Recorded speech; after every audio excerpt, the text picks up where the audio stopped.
Wish I could cut her up, but my stomach come before 6. A house full of hoes. Now what's the ingredients? Spaghetti plus a monthly flow. They know they're making it hard on the yard. Fuck Chris Darden, fuck Marshall Claw. Taking us when we in the spotlight for a joke. Man, it's beyond race, beyond TV, beyond what you know, motherfucker.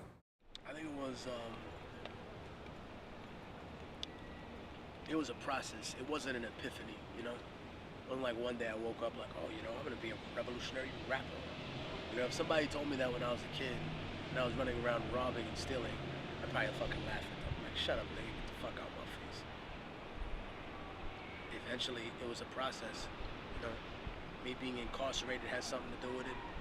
Me studying on my own had something to do with it. Me going back to Peru had something to do with it. And seeing the struggle of my people. Me seeing people struggle in this nation around me. Me seeing the ghetto gentrified slowly but surely here in Harlem. All of that has something to do with it. And me learning about other people's struggles. Because whether it's Chechnya or Northern Ireland or Bangladesh or wherever else in the world that I've had the good fortune to meet people from, they've been in such an eager mode to express their struggle to me. You know, they've said, oh, I really want you to read about this. I want you to know about what we're going through. Because they know that I never championed, you know, I never wrote any of the stuff I did to champion Islam or to champion, you know, Palestine. I did it because I wanted to champion the truth. And that's why I did all the stuff that I've done, you know, whether it was for Volume 2 or whether it was for any other album. Well, I mean, I believe in God, but I can't say I subscribe to one religion. I think all of them have elements of truth. I think all of them are corrupted in some way, shape, or form, you know?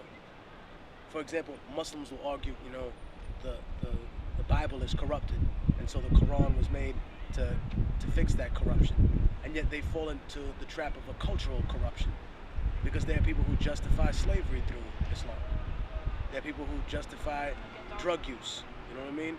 Who justify racism, sexism, whatever it may be, you know?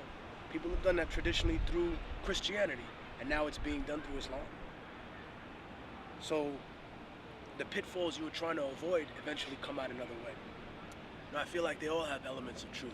Buddhism, Judaism, and I think I can learn something from them, you know, and even from their predecessors. And if we talk about Islam, we have to talk about Zoroastrianism, you know what I mean?